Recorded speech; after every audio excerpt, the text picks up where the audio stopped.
इस वीडियो में मैंने एक एआई से चैट किया है जिसमें मैंने इस्लाम धर्म को लेकर कुछ सवाल पूछे हैं। उनके जवाब एआई ने कैसे दिए हैं वो आप इस वीडियो में देखने वाले हैं। इससे पहले मैं आपको कुछ चीज़ें क्लियर करना चाहूँगा जिससे कि आपको इस वीडियो को पूरी तरीके से अच्छे से समझ सकें। तो सबसे पहला कि मैंने जिस एआई से बात की है, ये एआई एक बहुत चर्चित कंपनी यानी मेटा के द्वारा डेवलप की गई एआई है। तो इसकी विश्वसनीयता पे तो हम लोगों को शक नहीं करना चाहिए कि ये कोई हमें गलत जवाब देगी। और मेटा कंपनी वो है जो फेसबुक, इंस्टाग्राम, व्हाट्सएप जैसी बड़ी बड़ी सोशल एप्लीकेशंस की ओनर है, मालिक है। तो इसी को देखते हुए हमें इस चीज़ का भी ध्यान रखना पड़ेगा। मेटा कंपनी का एआई सॉफ्टवेयर होने की वजह से इसके थोड़ी सी पाबंदियाँ भी हैं। इसके लिए ये खुल के किसी भी धर्म को अच्छा, किसी भी धर्म को बुरा नहीं बताएगी। क्यों नहीं बताएगी वो आप समझ सकते हो, क्योंकि भाई मेटा यानी फेसबुक, व्हाट्सएप, इंस्टाग्राम ये लगभग पूरी दुनिया यूज़ कर रही है। तो पूरी दुनिया यूज़ कर रही है तो पूरी दुनिया में सब धर्मों को मानने वाले लोग हैं। तो वो किसी विशेष धर्म को अच्छा और किसी विशेष धर्म को गलत नहीं बता सकती। ऐसा बताने से वो बाकी जगहों पे अपने कस्टमर्स, क्लाइंट जो कि हम यूजर्स हैं, उन्हें खो सकती है या उनकी नाराज़गी का सामना करना पड़ सकता है। तो इस वजह से आप ये ध्यान में रख के चलिएगा कि ये निष्कर्ष नहीं देगी मुझे कि ये गलत है, ये सही है। ये सिर्फ मुझे जानकारी देगी। जो भी मैं पूछूंगा ये उस चीज़ के बारे में मुझे बताएगी। मगर साथ में कवर लेटर भी इसको यूज़ करना पड़ा है इस चैट में, ये याद रखना। वो कैसे, वो मैं अभी वीडियो में बताऊंगा। और दूसरी चीज़, मैं इस वीडियो को जल्दी कंक्लूजन में क्लियर करूंगा क्योंकि 1 घंटे से भी अधिक मेरी बातें हुई हैं। तो अगर मैं पूरा पॉइंट टू पॉइंट आपको समझाता हुआ जाऊँगा तो मुझे लगभग 2 घंटे या 2.5 घंटे की वीडियो बनानी पड़ेगी। तो इतनी लंबी नहीं बनाएंगे अपन, बहुत ही कम समय में इसको आपको सही तरीके से बताने की कोशिश करूँगा। तो चलिए अब सीधा लेके चलता हूँ आपको स्क्रीन पर जहाँ पर मेरी एआई से बात हुई है। तो जैसा कि मैंने सबसे पहले तो उसे बताया कि भैया मैं एक नास्तिक हूँ, तो मुझे अब थोड़ा डर लगता है कि कहीं मैं नास्तिक होकर उस भगवान का, उस ईश्वर का कोई अपमान तो नहीं कर रहा हूँ।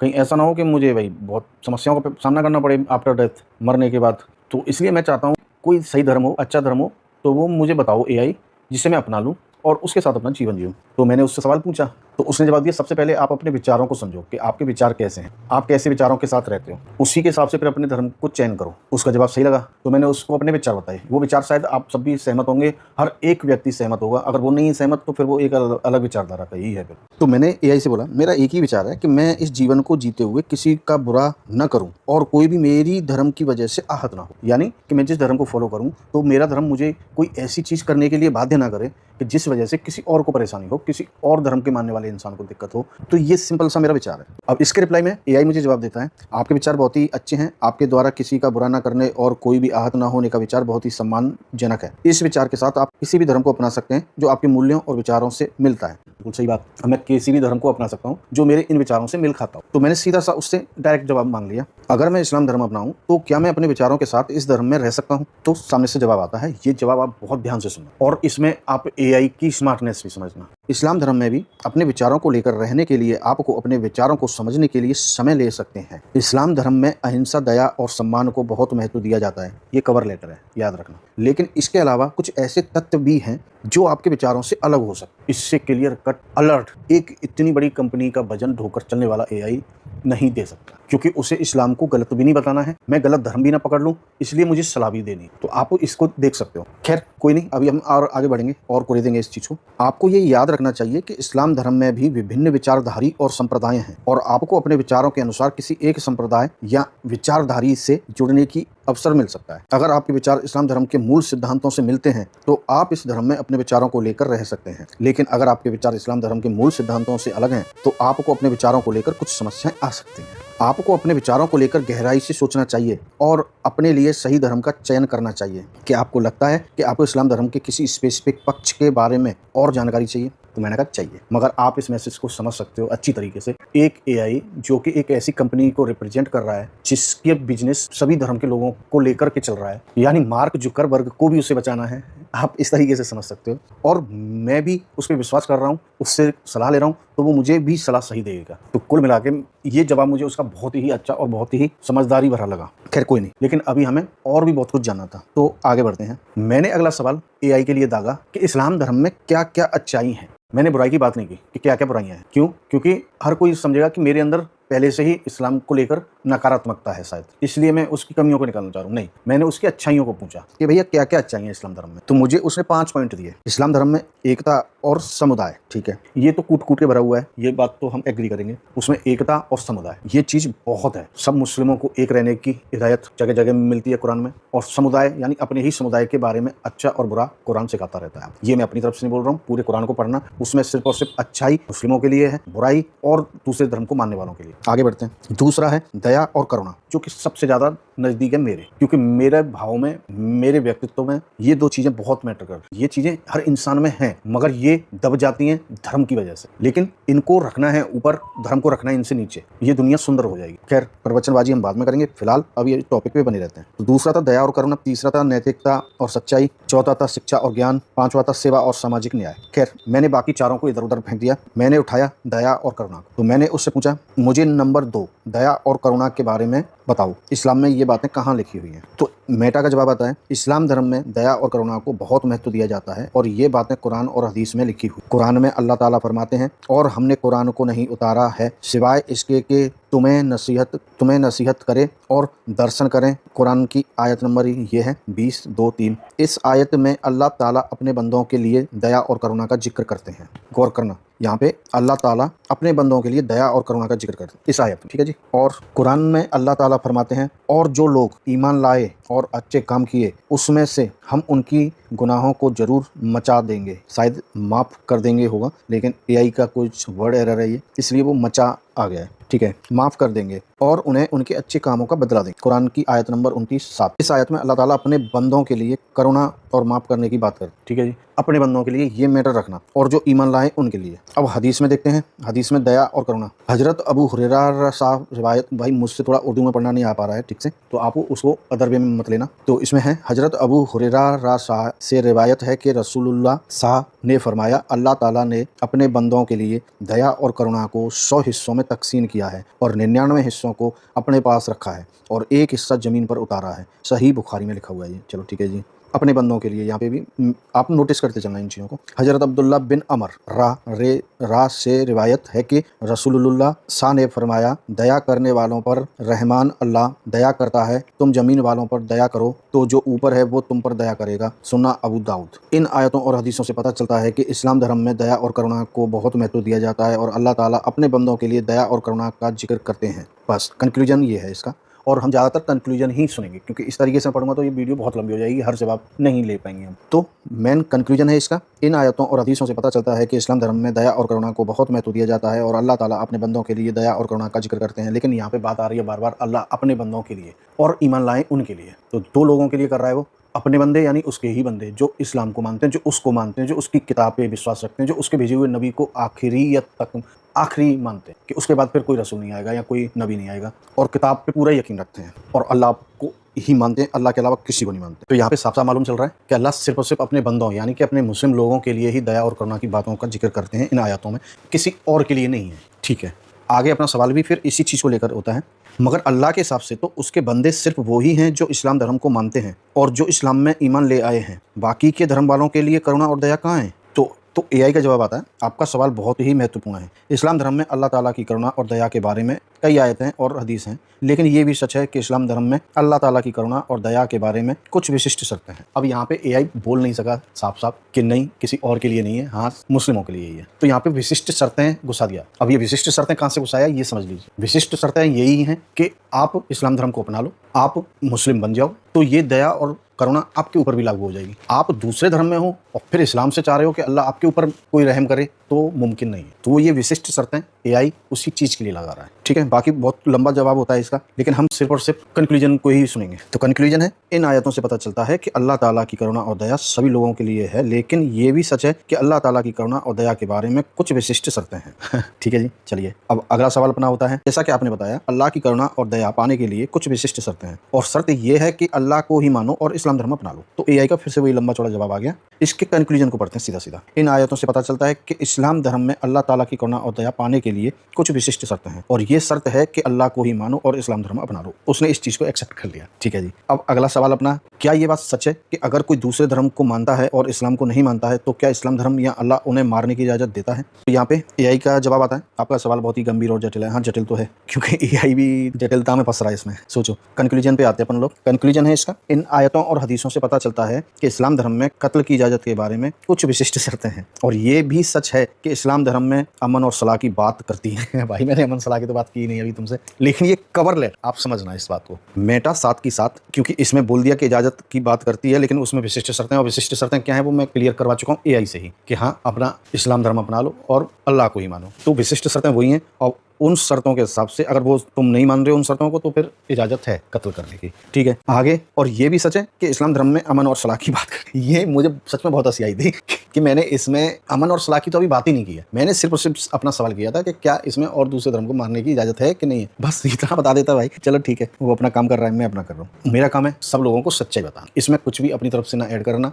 ना कुछ मिक्स करना, ना तड़ाके पड़ाके वाली वीडियो बनाना, बस जो सच है वो बता देना, बाकी आप उसको कैसे लोगे वो आप जानो। अब मेरा सवाल अगला होता है एआई से, तो तुम्हारे हिसाब से कुरान और हदीसों में मतभेद है? तो ये बात तो क्लियर सी हो ही गई थी मेरी। अब इसमें और ज़्यादा जितना पूछो फिर तो देखो भाई, बहुत ही बड़ी किताब है, बहुत ही सारे सवाल हैं, उनका अंत नहीं है। तो फिर मैंने वैसे पूछ लिया उससे, तो तुम्हारे हिसाब से कुरान और हदीसों में मतभेद है? तो उसने बोला कि हाँ है। इसमें भी उसने जवाब दे दिया। आपका सवाल बहुत ही महत्वपूर्ण है। कुरान और हदीसों में कुछ मतभेद हो सकते हैं, लेकिन ये भी सच है कि इस्लाम धर्म में कुरान और हदीसों को एक साथ लेकर चलना जरूरी है। हाँ, ये बात सच है, क्योंकि कुरान में जो शब्द लिखे हुए हैं वो अल्लाह के द्वारा लिखवाए हुए हैं या लिखे हुए हैं। हदीसों में और वो अल्लाह ने एक ही दिन में उन सबको नहीं लिखवाया है, काफ़ी लंबा समय लगा है। जब जब आवश्यकता पड़ी है तब तब आयतें उतरवाई हैं या उतारी हैं। जो भी हुआ है वो बहुत लंबे समय में हुआ है, यानी लगभग मैं समझ रहा हूँ, अंदाजे से बता रहा हूँ, 20 से 40 साल का गैप रहा है, शायद इससे अधिक भी हो सकता है। इतने समय में कुरान बनती रही है, पहले आयत आ गई, फिर दूसरी, तीसरी, चौथी, ऐसे आती गई हैं और बनती गई हैं। हदीस वो हैं जब वो आयतें आ रही थी तो उस समय माहौल क्या था, क्या चीज़ें हो रही थी, किस वजह से वो आयत आई, उसका जिक्र करती हैं।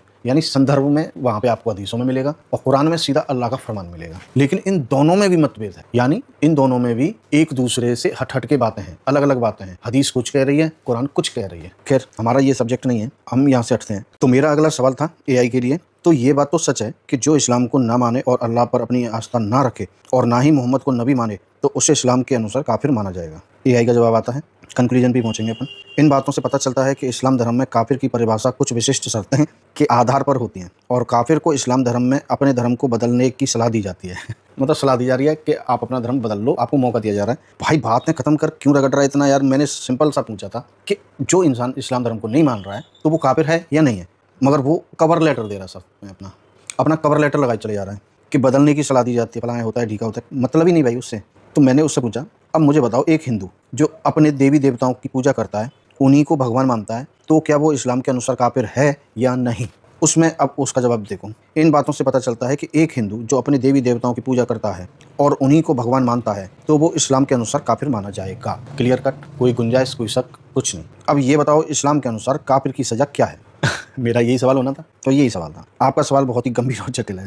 क्या, ठीक है भाई, लास्ट में आते हैं इसके कंक्लूजन पे। इन बातों से पता चलता है कि इस्लाम धर्म में काफिर की सजा के बारे में कुछ विशिष्ट शर्तें हैं जो बहुत ही गंभीर और जटिल है। भाई नहीं बताएगा, एआई बिल्कुल बता ही नहीं सकता है खुल के कि काफिर की सजा मौत है और जहन्नुम में आखिरत तक जलेगा, ईंधन बनेगा। ये आयतों में लिखा मिलेगा आपको, मगर एआई नहीं बोलेगा, वो सिर्फ अपना कवर लेटर डालेगा। कुछ विशिष्ट शर्तें कि भाई तू बता, या तो हमें टैक्स देगा जिजिया, या तू हमारे धर्म को मानेगा जैसे हम मान रहे हैं वैसे, बात खत्म। ये शर्तें हैं। तो सिंपल सी बात है, काफिर की सजा उसे घेर के पत्थर मार मार के मार दो। अगर वो तुम्हारे ईमान पे ईमान ले आए, यानी तुम्हारे धर्म को अपना ले, तो फिर उसे छोड़ दो, क्योंकि वो भी फिर तुम में से एक भाई है। अभी आगे बहुत लंबी चौड़ी बातचीतें हैं मेरी। जैसा कि मैंने तुम्हें बताया कि मैं एक नास्तिक हूँ, तुम ये काफिर हूँ कि नहीं, तो उसने सीधा सीधा जवाब दे दिया कि इन बातों से पता चलता है कि एक नास्तिक जो अल्लाह की आस्था को नहीं मानता है तो वो इस्लाम के अनुसार काफिर माना जाएगा।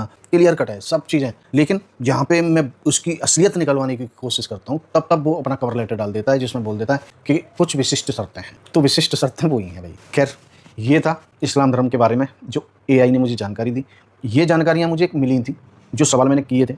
आयतों के बारे में भी मुझे कुछ जानकारियाँ पहले से हैं। मुझे मालूम है ज़्यादातर कि कुरान में क्या क्या है, लेकिन सब कुछ मालूम है ऐसा नहीं बोल सकता। मगर ये मालूम है कि हाँ, मैं अगर इस्लाम धर्म को नहीं मानूंगा तो मैं इस्लाम के नज़दीक कभी भी एक अच्छा इंसान नहीं रह सकता। एक अच्छा इंसान तो रह लूँगा, मगर उनकी आंखों में खटकेगा। उन्हें मुझे ख़त्म करना पड़ेगा, या तुम मुझे ख़त्म करेंगे वो, या मुझसे टैक्स वसूलेंगे वो। और आगे चल के देखो, एक चीज़ और बताता हूँ मैं आपको, इसमें बहुत खास सभी मुस्लिम भाइयों के लिए बहुत ज़रूरी है। आज आपको समझना पड़ेगा इस चीज़ को। सारी बातें हुई मेरी, उसके बाद देखो, जैसे मैंने यहाँ पे पूछा था, क्या ये बात इस्लाम में लिखी हुई है कि रमज़ान महीने के बाद तुम काफिरों को जहाँ पाओ और उन्हें कत्ल कर दो? आपकी बात में कुछ सच्चाई है, लेकिन ये भी ज़रूरी है कि हम इसका संदर्भ और विशिष्ट शर्तें समझें।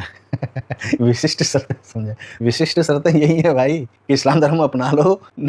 और विशिष्ट शर्तें मुझे बहुत हँसा रही थी जब मैं बात कर रहा था तब, क्योंकि मैं इस विशिष्ट शर्तें में मैं एआई की मजबूरी ढूंढ रहा था। मैं एआई की मजबूरी को समझ रहा था कि यार कितना मजबूर है ये, मार्क जुकरबर्ग को बचाना है इसे, ये खुल के जवाब नहीं देगा इस पे, चाहे कुछ भी हो जाए।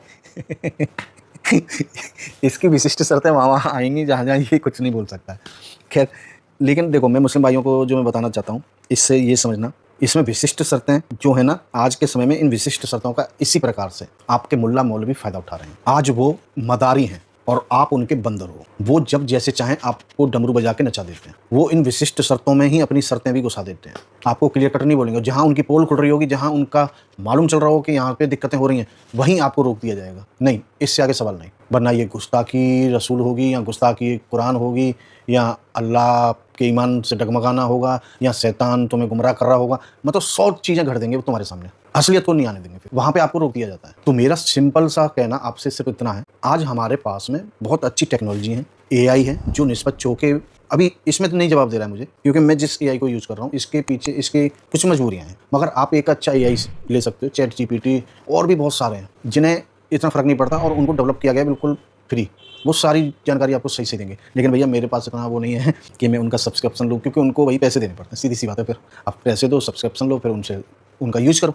लेकिन ये फ्री है, तो इसलिए मैं इसी से सिर मारता रहता हूँ अपना। खैर, मगर मैं इसकी विशिष्ट शर्तें जो थी वो मैं समझ रहा था, और आप भी अगर समझदार हो तो समझ गए होंगे। तो आपसे मेरा कहना यही है मेरे प्यारे मुसलमान भाइयों, क्योंकि इतना तो मेरी समझ में आ गया है, मैं कई वीडियो देखे हैं जो एक्स मुस्लिम्स लोग बनाते हैं, वहाँ पे जो मोमिन्स आते हैं वो बेचारे बहुत सीधे हैं। सच बता रहा हूँ, मुझे पहले गुस्सा आती थी कि कैसी मानसिकता के लोग हैं यार, ये कैसे इतना गंदा विचार ले आते हैं अपने अंदर। मगर अब जब मैंने उनकी बातें सुनी, जब वो सवाल करते हैं उनसे, तब मुझे उनकी मासूमियत दिखाई देती है और उनका भोला भालापन, ना समझी। लेकिन फिर भी कुछ एक्स मुस्लिम्स जो अगर इस वीडियो को सुन पा रहे हो या देख पा रहे हो, तो मेरा उनसे भी एक अनुरोध है कि ठीक है, आपकी फ्रस्ट्रेशन होगी इस्लाम को लेकर आपके अंदर खूब, क्योंकि गुस्सा तो आती है। देखो, एक ऐसा बभर जाल बना रखा है जिसने पूरी इंसानियत को परेशान कर रखा है, तो उस चीज़ को लेके गुस्सा आएगी। लेकिन गुस्सा का रिटर्न भी गुस्सा ही होता है। आप गुस्सा करोगे, सामने वाला भी आपके किसी दबाव में नहीं है भाई, आप कुछ खिला पिला नहीं रहे हो उसको जो आपके कर्जों तले दबा हुआ है। वो इंसान अगर कुछ पूछना आया है, कुछ आपसे जानकारी मांग रहा है, ठीक है, उससे मिसलीड हो रखा है, आप भी हो रखे थे एक समय में, आप खुद एक्सेप्ट करते हो। उस समय हम तो सुन भी नहीं सकते थे, हम ये कर देते, हम वो कर देते। भाई आज उनकी भी तो स्थिति वही है। आप उनको समझाओ, तरीके से समझाओ, उन्हें सबसे पहले उनके अंदर अपने लिए विश्वास लेके आओ। जब तक वो जिस चीज़ को मान रहे हैं उस चीज़ का सम्मान करो, क्योंकि उनको तब तक ऐसा लगेगा, फिर तुम दुश्मन से भी बड़े दुश्मन बन जाओगे उनके लिए। तो वो तुम्हारी अच्छी बातों को भी नहीं सुनने को राजी होंगे। लेकिन जब तुम उनको बहुत इज्जत और आराम से, बिल्कुल तसल्लीपूर्वक सुनोगे, प्यार से समझोगे और समझाओगे, तो वो आपकी गलत चीज़ को भी समझने के लिए तैयार हो जाए। तो ये मेरी एक सलाह है भाई, मानना ना मानना आप लोग देखना, आप वैसे अच्छा काम कर रहे हो, इसमें तो कोई शक की बात है ही नहीं है। खैर, और दूसरा भाई, मुस्लिम भाइयों, आप लोग मुझे सही लगे, समझ में आए कि हाँ, समस्या आपके साथ नहीं मेरे साथ भी होती, अगर मेरा भी पालन पोषण एक ऐसे ही माहौल में होता जहाँ पे मुझे सब कुछ एक ही चीज़ बता दी गई हो, जहाँ मेरे इर्द गिर्द सिर्फ और सिर्फ यही चीज़ें चलती रहती हों कि जिन्न, इब्राहिम, जिब्राहिल और अल्लाह ताला, फलाना, जहन्नुम, जन्नत, तो मैं भी शायद आपकी तरह ही एक कट्टर मोमिन होता। तो ऐसा एज ए ह्यूमन हर किसी के साथ हो सकता है। वो जैसे माहौल में रहता है वो वैसे ही उगता है। जैसे कि हम तुम लोग देखते हैं, कई सारी कहानियाँ भी सुनी है कि कई बच्चे जो जंगल में बाय मिस्टेक छूट गए या कोई जानवर उठा ले गया था, तो उन्होंने कई साल वहाँ पे अपनी जीवन बिताया, कई सालों तक अपना जीवन बिताया, वहाँ पे अपने आप को डेवलप किया। तो उन्होंने उस जंगल के हिसाब से अपने आप को डेवलप किया। उन्होंने अपने माँ बाप को भी एक जानवर मान लिया। तो ऐसे तो हमारे सामने एग्जाम्पल भरे हुए पड़े हैं कि हम जिस माहौल में पलेंगे बढ़ेंगे तो हमारी बुद्धि का विकास भी उसी प्रकार से होगा, हमें सच्चाइयाँ भी वैसी ही दिखाई देंगी। तो आप लोगों को जो चीज़ें दिखाई दे रही हैं वो चीज़ें ठीक है, आप उसके प्रभाव में हो, मगर अपनी बुद्धि को थोड़ा सा उसके खुलने दो। वो खुलती है, लेकिन आपको बंद करना पड़ता है। क्यों? क्योंकि आपको बंद करवाने वाले आपके इर्द गिर्द ही हैं, आपके मौला, मौलाना, हाफिज, इवन आपके खुद के परिवार के भी सदस्य। वो आपकी बुद्धि को खुलने नहीं देते। आपके अंदर जो सवाल आ रहे हैं उनको आप मार लेते हो। उनको मत मारो भाई, उनको रखो और बढ़ के आगे बढ़ चढ़ करके इस टेक्नोलॉजी का फ़ायदा उठाओ। कुरान को पढ़ो, कुरान को पढ़ो, हदीसों के साथ पढ़ो, उस माहौल को समझो कि क्या माहौल रहा होगा 1400 वर्ष पहले, और कैसे संभव है। आप मेरी पिछली दोनों वीडियो देखना, आप उससे समझ जाओगे कि कैसे संभव है कि एक भगवान या एक अल्लाह की आप शक्ति इतनी सीमित कर दे रहे हो कि वो सिर्फ एक ही इंसान से संपर्क कर पा रहा है, और वो जो चाहता है वो उस इंसान से बोल बोल के करवाना चाह रहा है। एक ही आवाज़ मार के वो सारे लोगों से बोल के ख़त्म क्यों नहीं कर देता कहानी? क्यों लोग फिर मोहम्मद साहब से पूछते फिर रहे हैं कि भाई तुम मुझे मौजूदा दिखाओ, यानी कुछ चमत्कार दिखाओ जैसे और नबियों ने दिखाए, मगर उन्होंने कोई चमत्कार नहीं दिखाया क्योंकि अल्लाह ने मना कर दिया कि नहीं, हमने मोहम्मद को कोई वो नहीं दिया है, मौजा नहीं दिया है। खैर वो आप पढ़ोगे, आप समझ जाओगे, संदर्भ के साथ पढ़ो, पूरा पढ़ो, पूरे समझो, फिर पढ़ने के साथ साथ समझो। अगर समझ में आता है कि वो अच्छी है तो ठीक है, अच्छी बात है। अगर लगता है कहीं ना कहीं कुछ रॉन्ग नंबर है, कहीं ना कहीं कोई फिरकी ले रहा है, तो फिर भैया सोचो और खुल के मत आओ आगे। एकदम से नहीं क्रांति लानी है। बहुत लोग छोड़ रहे हैं, बहुत लोग समझ रहे हैं इस चीज़ से, इस कल्ट से बाहर निकल रहे हैं। आप इंतजार करो, मगर इस कट्टरता को बढ़ने मत, क्योंकि ये जितनी कट्टरता बढ़ेगी इस्लाम की, उतनी ही अशांति और अस्थिरता इस पृथ्वी पे आएगी। ये बात 100% सत्य है, इसमें कुछ भी झूठ नहीं है। और अब ऐसा भी नहीं और धर्मों में कमी नहीं है, सब में है, हर एक धर्म में कमी है। और कमी है उन धर्मों को जिन लोगों के अंडर में दे दिया गया है, वो उसको मैनिपुलेट करते हैं अपने हिसाब से और लोगों को बना लेते हैं बंदर, डमरू रखते हैं अपने हाथ में, मदारी बन गए हैं, बजाते हैं जैसे बजाते हैं वैसे काम चल जाता है उनका। खैर ठीक है, तो ये थी वीडियो मेरी। और इस वीडियो में मैंने AI इसलिए घुसाया क्योंकि आज के समय में इस पे भाई विश्वास लोगों को ज़्यादा है। बाकी अपने मन से गढ़न तरीके से आप बोलते रहो कुछ भी, तो उस पर इंसान भरोसा ना करता, लेकिन इसीलिए मैंने AI को लाया। सारी जानकारी मुझे पहले से थी। खैर कोई नहीं, ठीक है, मिलते हैं वो अगली वीडियो में। और बाकी अगर आपको ये कहीं से भी लग रहा है कि ये चीज़ें मैं सही बना रहा हूँ और ये आगे चल के कुछ लोगों को समझने में, कुछ लोगों को इन चीज़ों से बाहर निकालने में, अभी हमने इस्लाम पे बात की, अभी हम और धर्मों पे भी बात करेंगे। जो भी उनकी चीज़ें होंगी उन्हें बाहर निकालने की कोशिश करेंगे। तो ये थी आज की अपनी वीडियो। लाइक शेयर कमेंट ठोक जाना इसमें, जिससे कि इसकी रीच बढ़े।